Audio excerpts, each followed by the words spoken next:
When I tell you this show had me screaming at my television screen, I mean, full on, standing in the living room, clutching my pearls, I screaming. mean, the texts you were sending me were literally unhinged. Because it was just, we have absolute romantic terrorism, we have freezer-induced trauma bonding, and we have the most devastating breakup to hit our screens all year. Truly the most boundary-setting hour of television I have seen in a really, really long time. Babes, welcome back. We love you. We see you. And babes, we are here. We are so here, and honestly, my nervous system is still actively recovering from that episode. Same. But babes, tonight's pairing is absolutely elite because we have lemon drop martinis on deck and Timbits. I still cannot believe you actually bought those. Yes, Timbits. Because babes, we are fully channeling our inner Canadian tonight because Sullivan's Crossing is a Canadian gem. Well, we think it's a gem. Right, we think. Sometimes it's a diamond, and sometimes it's just, a lump of coal wrapped in a really nice flannel shirt. I mean, I am analytically and sarcastically pushing back on this entire snack narrative right now. But wait, hear me out. The perfect sweet and tart lemon drop martini. Which is delicious, obviously. Right, and then you pair it with the powdered Timbits. I'm insisting that powdered Timbits belong in every studio across the globe. Okay, absolutely not. Old-fashioned plain Timbits are criminally underrated, highly superior, and, just practically better. How are they better? They're basically just plain cake. Because powdered sugar is an active hazard. It's a hazard to my dark clothing. It's a hazard to the incredibly expensive audio equipment we are sitting in front of right now. It just melts in your mouth. It neutralizes the vodka. No, you inhale sharply to laugh at one of my jokes, and you aspirate a lumful of powdered sugar. It is a survival situation disguised as a pastry. But that's the thrill of it. We're debating if this is the most aggressively Canadian snack pairing imaginable, and I say yes. I mean, it is very Canadian. And honestly, watching all this small-town drama play out really triggered my nostalgia. Oh my gosh, totally. Because growing up in Toronto meant occasionally running into local celebrities, and somehow those moments just become like core childhood memories. They completely rewire your brain. It's a very specific, intimate celebrity culture here. It really is. Like, I have to tell you guys, I ran into a Degrassi actor at the Eaton Center when I was a teenager. The Eaton Center on a weekend is already a traumatic sensory experience. Literally. So I'm standing near the food court holding all my shopping bags, and I see this guy, and I spent 10 full minutes hiding behind a concrete pillar. Stalking him. You were stalking a child actor. I was trying to mentally place his face. I'm like, did we go to summer camp? Is he my cousin's friend? Right, because they look so accessible. Exactly. And then the realization hits me. And I completely lost my mind, walked right up to him and awkwardly blurts out, wait, are you on Degrassi? No, you broke the absolute cardinal rule of Canadian politeness. I did. I fully embarrassed myself. The secondhand embarrassment I feel for my younger self is physical pain right now. I am wincing for you. That is, wow. But the excitement. Because every Canadian kid secretly felt like they personally knew the entire Degrassi cast. I mean, we did. They wore our clothes. They went to our malls. Right. But my story is equally embarrassing, just a completely different demographic. Oh, please share. Who was it? So I was out shopping, right? Deeply scrutinizing some decorative throw pillows. And I look up and I lock eyes with Canadian daytime television icon Marilyn Dennis. Stop it. The absolute queen. The queen. And my brain short-circuited. I completely forgot how to form complete sentences. What did you do? Did you say anything? No.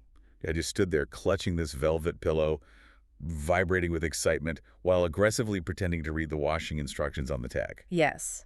The universal instinct to pretend you are not starstruck while vibrating. That's why everyone here acts incredibly polite.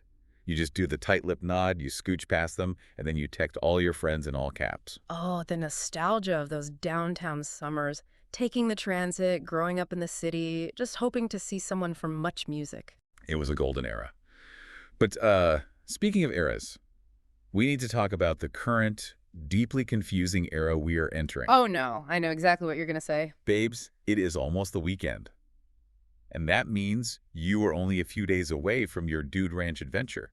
I am so emotionally ready for this. The cowboy boots are officially packed. You bought so many boots. I needed options. And the hats are aggressively unnecessary.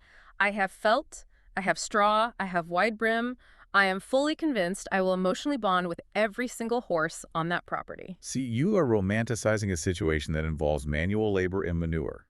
I'm mostly concerned about the snack situation. We will have trail mix. It's nature. I don't want trail mix. Bruh. I want reliable Wi-Fi. Because if I am standing in a dirt field and I can't Google, how to tell if a horse is plotting against me, I will spiral. You are going to be fine. We are unplugging. I just marveled at how two faux baddies, whose goal literally 6 months ago was strictly becoming pampered sugar babies, are now actively planning this. We pivot. We are versatile. We are shopping for SPF 100, heavy-duty hiking boots, and industrial bug spray for a wilderness getaway. We have lost the plot. We are finding ourselves in the woods. But babes, enough about our own Canadian nostalgia and our accidental cowboy era. Let's head back to Sullivan's Crossing. Yes, let's get into the actual mess, because the recap for episode 8 is I am exhausted just thinking about it. I am dying to break this down. The love triangle dumpster fire. Dumpster fire is putting it mildly. We have to start with the infamous one-kiss argument. The tension between Cal and Maggie over that kiss with Liam has finally just exploded. And Maggie's defense strategy is honestly offensive to my intelligence. Literally, she looks at Cal, crying, and she tries to downplay it. She says, "It was just one kiss." My visceral reaction, I was pacing my living room. As you should. Because I want to point out, her trickle-truthing is her real downfall here. Yes, break that down for us because it's so toxic. Right, so trickle-truthing is when someone only admits to the exact amount of bad behavior they got caught in. It's not just the kiss. It's the fact that Maggie hasn't been honest since Liam arrives. Exactly. The omissions. The absolute audacity of Maggie sitting there acting confused, acting like Cal is the one being unreasonable, while Cal is putting his whole heart on the line. It's wild. It's like her emotional availability is like ordering a stable relationship on a delivery app, right? Oh, I love this analogy already. You watch the little car icon, but the driver keeps doing U-turns, stopping at random houses, texting their ex, and driving the opposite direction of your house. That is so accurate. You're just sitting there starving, watching her drive in chaotic circle. And Cal is starving, and then we get the confrontation between Cal and Liam. Which was so deeply satisfying, but also infuriating. Liam tries to use this weak visa papers excuse. He claims he just stayed for closure and to sort out his visa. Please, sir, you are a grown man. We are not buying the visa excuse. And then the smirk. He smugly admits to Cal that, yeah, he signed the divorce papers, but he's staying to fight for Maggie because he's still in love with her. He thinks he's in a romantic comedy, but he's actually just being a stalker. But wait, I need to push back on this entire Liam storyline for a second. Go for it. Tear it apart. Let's dissect the sheer logistical absurdity of this man. You're telling me this guy is a high-profile war correspondent who was taken hostage. Yes. And his wife, Maggie, never knew. When you say it out loud, it sounds so stupid. Are there no protocols? Does his agency not call the spouse? Is there no international news? She's a neurosurgeon. She has access to the internet. Babes, the math is not mathing. You don't just lose your husband to a hostage situation and think, oh, he's just ignoring my text. Guess I'll move to a cabin. I completely dismiss Liam's whole "I won't know if I don't try" speech. It is pure manipulation. It is entirely manipulative. He is weaponizing his trauma to make Maggie feel obligated to him. Which leads to the breakup, the final cabin scene. It's over. I was holding my breath the entire scene. I was spiraling. Maggie admits Liam was her first love, and a part of her will always love him, and she's crying. Crocodile tears, honestly. But Cal, oh my gosh, Cal finally stands his ground and ends it. He just looks at her and says, "I can't be with someone who's holding a part of themselves back." I fully 100% side with Cal. That is the most emotionally mature thing to happen on this show. It was devastating, but so necessary. He recognized that she is addicted to her own chaos. But honestly, while he was delivering this profound monologue, I was just heavily shading Maggie's terrible wig. Oh my God, the wig, I don't want to say it, but the lace front was fighting a losing battle. It was a disaster. Her hair was literally as messy as her decision-making in this episode. It really was. Unblended and chaotic. But I have to ask the listener right now, have you ever been the Cal in a situation? Oof, calling them out. I am. Have you patiently waited for someone to heal, only to realize they just love the drama? Because that is a hard pill to swallow. It's so true. Cal was the safe harbor, but she wanted a hurricane. But okay, speaking of emotional trauma, let's move into main section 2, the side plots. Because the side plots actually carried the emotional weight this week. They really did. Ben's heartbreaking confession, I was fully crying. It was dark, like surprisingly heavy for a show about people wearing flannel near a lake. Ben is denied bail, and Cal and Stona go see him. And Ben thinks his mom abandoned them because he told her he hated her while she was struggling with depression. The guilt that kid is carrying is astronomical. He's just a kid. He lashed out once, and he thinks he ruined his family. But look at Cal's reaction. Cal's intense involvement with Ben isn't just altruism. It's pure projection. Oh, wait, explain the psychology there. Cal is desperately trying to fix Ben's broken family because he couldn't fix his own trauma. He sees himself in Ben. He has a total savior complex. That makes so much sense. He's overcompensating. Exactly. And Sedona calls him out on it, which brings us to the Sedona plot twist. Oh my gosh, I gasped out loud. Sedona reveals that she was the one who cheated on her husband, Chris, not the other way around. I am living for this mess. I was sitting on my couch like, yes, give me the chaos. Her justification was wild. She claims life just got too predictable and comfortable, so she blew up her marriage. That is peak rich people behaving badly. It's soft trauma. She got bored of being wealthy and safe, so she self-sabotaged. It's so toxic. It is. And honestly, Sedona and Maggie are cut from the exact same self-sabotaging cloth. They are terrified of peace. Wow, yes. They both push away good men because they think stability is boring. Meanwhile, the older cast members are literally carrying the soul of this entire town. The emotional anchors. Carol, Frank, Edna, and Quincy. They're the only adults in the room. Truly. When Carol broke her arm, I actually stressed out. Me too.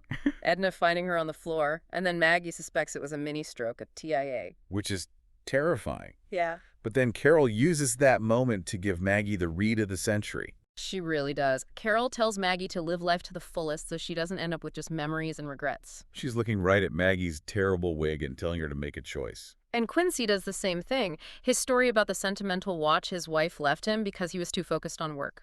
It serves as a direct warning. Like, Maggie, wake up. Look at the people around you. And then there's Frank and Edna. Frank trusting his gut on Glenn's land is the only stable decision-making happening anywhere in Sullivan's Crossing. Frank is the moral compass. Mm-hmm. He just quietly handles things while everyone else is crying in the woods. I love Frank. Well, But, okay, we have to talk about the workplace chaos. Main section 3, the freezer trope. Yes, the most scientifically inaccurate moment of the season. I absolutely spiraled over this. Babes, it is 2026, and we are still locking hot people in industrial freezers to force them to confess their feelings. It is a tale as old as time. And I'm eating up every single second of it. I don't even care that it's a cliche. I analytically break down this entire scene through the lens of misattribution of arousal. Oh, here we go with the science. No, listen. When you are freezing to death, your heart rate spikes, you're shivering, adrenaline is pumping. Your brain confuses that survival panic with intense sexual chemistry. So they were just hypothermic, not horny. Exactly. But I will say, Amir's confession was surprisingly self-aware. He admits he sacrificed long-term relationships for his restaurant ambition. That showed real growth. He was vulnerable. He was, and despite the cringe setup, you have to admit, Sydney and Amir have undeniable, fiery chemistry. So much chemistry, which is why I was furious at Rob. Rob is the ultimate workplace cockblock. He really is. Rob tells Amir that Sydney is off limits if he takes the full-time lodge job. I yelled at the screen, "Sir, your sister is a fully grown adult." It's so patronizing. Yeah. But what makes it amazing is the absolute spectacular failure of their boundaries. They lasted 0 minutes. Amir tells Sydney they have to keep it professional. She literally says, "Not a problem." And 2 seconds later, Intensely making out in the living room. 2 seconds. I sarcastically applaud their total lack of workplace appropriateness. It is spiritually entertaining to watch them fail at professionalism. Human resources would be having a stroke right now. Good thing they don't have HR in the woods. Honestly. Okay, so we've covered the recap, and now we are moving into the games. Segment 1, Cottagecore Power Rankings. I have been waiting for this. I have strong opinions. The game is simple. We rank the characters based on cozy energy, emotional intelligence, small-town charm, hug quality, and the most important metric, the ability to make soup during a thunderstorm. The soup metric is flawless. Right. So I am aggressively campaigning for Frank and Edna for the #1 spot. I mean, that's almost too easy, but defend it. Okay. Edna's soup would literally heal generational trauma. You eat one bowl of her stew, and you're suddenly at peace with your childhood. Fair. And Frank. Frank gives the best, most grounding hugs on television. He smells like pine and safety. #1, undeniably. Fine. I accept Frank and Edna, but I am maliciously ranking Maggie at the absolute bottom. Oh, dead last. Dead last. Yeah. Negative cozy energy. Why? She has the chunky sweaters. Sweaters do not equal coziness when you are a walking emotional tornado. And if Maggie makes you soup, she is going to trickle truth the ingredients. Wait, what does that even mean? You'll ask, hey, Maggie, does this have dairy in it? And she'll say no, but omit the fact that she used heavy cream. Yeah. You'll go into anaphylactic shock because she couldn't just give you a straight answer. Oh my God, an allergic reaction from trickle truth soup. I am screaming. She's liability in the kitchen and the heart. Bottom of the list. That is so shady. Okay, what about Cal versus Amir for lumberjack charm? I argue Cal ranks high on emotional intelligence, but he loses massive points for his savior complex. But he chops wood so well. Amir has better charm. He's a chef. He knows how to plate a dish. No, Amir has city charm. Cal has rustic, stare into the fire charm. We are going to have to disagree there. We will definitely disagree. Moving on to segment 2, Canadian bingo. We created a playful bingo card for this show. Let's hear the squares. We have wearing flannel, cottage weekends, Tim Hortons references, unexpected kindness, and lakeside conversations. I mean, lakeside conversations is the free space on this board. I immediately marked it off. Cal staring sadly at the water, just brooding. If someone isn't brooding near a lake, is it even a Canadian drama? It legally cannot be broadcast if there isn't a lake involved. I also marked off unexpected kindness because Edna offering to bake Carol's pies for the shelter was just so sweet. That was nice. But I am heavily shading this show for not having enough overt Tim Hortons references. Really? You want more product placement? Yes, because Liam would be instantly humbled if he had to wait in the drive-thru line for an iced cap. The locals would end him. He wouldn't know how to order a double-double. He'd ask for an oat milk flat white, and they'd just stare at him. Exactly. He wouldn't survive the cultural pressure. Also, does Maggie's inability to choose a man count as a uniquely Canadian polite stall tactic? Wait, what do you mean? Like, she's too polite to just tell Liam to go away, so she just stalls indefinitely so she doesn't hurt his feeling. The polite stall. Yes, she's just awkwardly scooching past the divorce papers. That absolutely counts as a bingo square. Bingo. Okay. Segment 3. Yeah. The weekend escape draft. This is where we each draft our ideal Sullivan's Crossing weekend. I take this very seriously. We draft one cabin, one comfort meal, one drink, one playlist, and one character to spend the weekend with. I'll go first. Let's hear your Pinterest board of a weekend. Scud up. I am drafting Cal's cabin strictly for the rustic aesthetic. Predictable. For my meal, Edna's quiche. For my drink, copious amounts of red wine. My playlist is just Taylor Swift's Folklore on repeat. So you're going to just sit and cry in the woods. Let me finish. Yeah. And I'm drafting Cal to spend the weekend with. But just to silently chop wood in the background while I drink wine. We don't even have to talk. You're objectifying the man as ambient wilderness decor. Yes, I am. What is your draft, Mr. Analytical? I draft the outpost. The store. You want to sleep in a retail store? Yes, because it is closest to the supplies. I want tactical advantage. For my meal, a premium sick. Specifically, the one Amir misplaced in his delivery. You're stealing inventory. I'm repurposing it. Drink is a highly potent lemon drop martini. Playlist is lo-fi beats to maintain focus. Focus for what? You're on vacation. And my character draft is Carol. Carol? Why Carol? Purely because Carol has all the hot town gossip. I want to sit there, eat a steak, and have Carol spill the absolute tea on everyone's trauma while I remain entirely uninvolved. You just want a live podcast of small town drama. That is so toxic, but I actually respect the vision. It's a flawless strategy. All right, final game, segment 4. The Soft Girl Survival Kit. Oh, this is where we prove we would die in the woods immediately. We have to pack for a mandatory 1-month stay in Sullivan's Crossing. 1 luxury item, 1 beauty product, 1 snack, 1 beverage, and 1 completely impractical accessory. You go first so I can judge you. Fine. Luxury item. A pure silk pillowcase. Beauty product. My 10-step Korean skincare routine. That is 10 products? Yeah. That's cheating. I am bundling it as 1 routine. Snack. Powdered Timbits. Beverage, a lifetime supply of matcha lattes. How are you making matcha in the woods? I'll figure it out. And my impractical accessory is a massive, dramatic, wide-brimmed cowboy hat that serves 0 functional purpose. You are going to be eaten by a bear while applying a sheet mask. At least my skin will be glowing. What's your kit? My luxury item is a top-tier espresso machine. Where are you plugging it in? Trees don't have outlets. I will bring a generator. Frank will wire it for me. Yeah. Beauty product.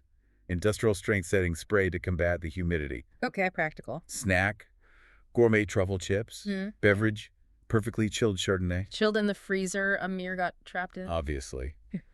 And my completely impractical accessory, a pair of designer sunglasses. In the woods? Why? Purely to shade Maggie's life choices from a distance. I don't want to make direct eye contact with her messy decisions. I am dying. Just sitting by your generator, sipping Chardonnay, judging Maggie through Prada shades. It's called self-care, babes. That is the most unhinged survival kit ever. But Biggs, that brings us to the end of our massive Sullivan's Crossing deep dive, conversation, our Snark session. An incredibly chaotic session. Now we need to turn it over to the Snark squad. Biggs, we need to know, lemon drop martinis or wine? You have to pick a side. What's the most aggressively Canadian thing you've ever done? And have you ever randomly met a celebrity and completely embarrassed yourself? Please share so she feels less alone about the Degrassi incident. Hey! Also, could you actually survive a dude ranch weekend? Or would you be demanding Wi-Fi by day 2 like this one over here? There's no shame in wanting high-speed internet in a paddock. Thank you guys so much for listening. Remind everyone to like, comment, subscribe, and share the show with another cozy TV-loving snarker. And before we go, I want to leave you with one final provocative thought. Ooh, drop the wisdom. Think about Liam's claim of needing closure. In an age where we can track everyone online, where we basically know what our exes had for breakfast. So, Is closure just a polite modern myth we use to justify reopening old wounds? Or is it a necessary step to actually letting go? Think about it. oh wow, I am going to be spiraling over that all night. Babe, stay cozy, stay nostalgic. And we'll see you on the Snark side.